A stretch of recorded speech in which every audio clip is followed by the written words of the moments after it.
Donc salut à tous, j'espère que vous portez extrêmement bien. Donc nouvelle vidéo aujourd'hui sur le Bitcoin, donc on est totalement en direct, hein. Nous sommes le 27 septembre 2023, il est 13h51 tout simplement. Et je m'attends à un retracement sur le Bitcoin.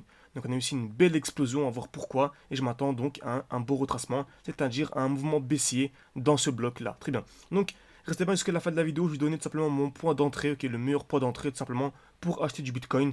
Donc comme d'habitude en fin de vidéo, très bien.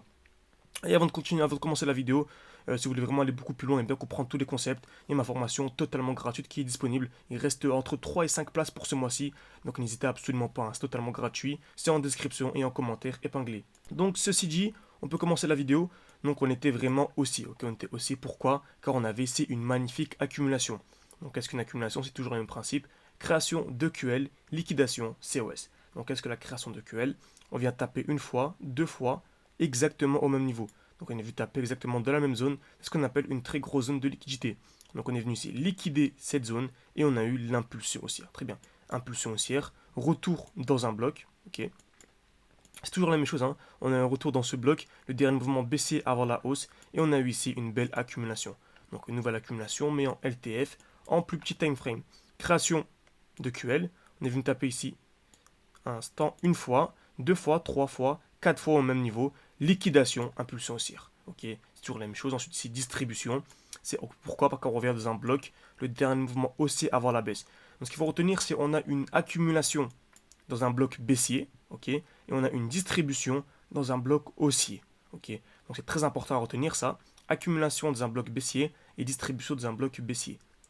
Dans un bloc haussier, pardon. Ok. Donc, accumulation dans un bloc baissier et distribution dans un bloc haussier. Je répète une dernière fois car c'est extrêmement important. Accumulation dans un bloc baissier et distribution dans un bloc haussier. Normalement, vous avez compris, c'est bon, on peut passer à la suite. Très bien. Donc ici, bloc haussier, donc distribution. On a une belle distribution. Création de QH, liquidation avec une belle mèche et mouvement impulsif baissier. Très bien. Ensuite, on a la jolie hausse. Et actuellement, on arrive où? On arrive. Ah bon, on va liquider à l'instant où je vous parle, ok. On vient de liquider une très belle zone de QH, ok. Donc ici, on a acheté, simplement, donc on avait une belle accumulation pour revendre au minimum au-dessus des EQH. C'est exactement ce qu'on a eu. On a eu une très belle liquidation de QH, tout simplement. Il faut faire très attention lorsque vous analysez sur TradingView, car au début, on n'avait pas vu les EQH, ceux avec qui on a tradé en direct. Pourquoi? Car on n'avait pas de zone de QH. C'est sur Binance, qu'on allait sur Binance, on n'avait pas de zone de QH. Ok, on avait ici une belle zone de supply. Et on n'avait pas du tout de QH. Vous voyez, on n'est pas venu taper deux fois au même niveau. Donc on n'avait pas de zone de QH. Donc je ne m'attendais pas en fait à la liquidation impulsive de cette zone. Je me suis dit, c'est bizarre, pourquoi est-ce qu'on n'est pas venu liquider les EQL alors que non, il n'y avait pas de QL, il y avait en priorité une très grosse zone de QH. C'est que pour l'instant, je suis plus sur ce graphique-là, plus intéressant. Donc Bitstamp, ok. Donc voilà, c'est plus intéressant et on a eu aussi la très belle liquidation des EQH. Et on revient où? On revient dans un joli bloc.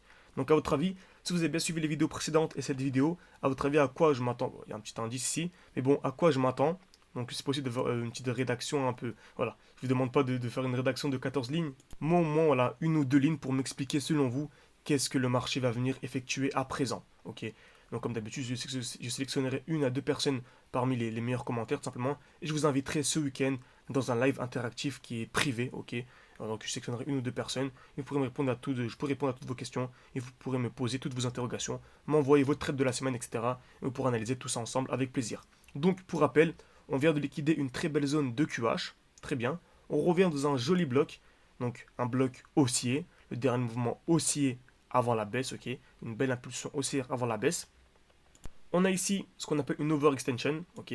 Pour rappel, on a un déséquilibre du marché. Pourquoi? Car on a une très belle impulsion composée de 1, 2, 3, 4, 5, 6, 7, 8 bougies vertes d'affilée, sans aucune bougie rouge avec très peu de mèches. Donc on a une très belle impulsion ici, tout simplement. On s'attend donc, et j'attends tout simplement votre réponse dans les commentaires.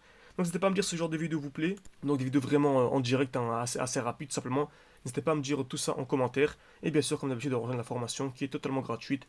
Le lien est disponible en description de la vidéo, également en commentaire épinglé. Merci à tous et à la prochaine.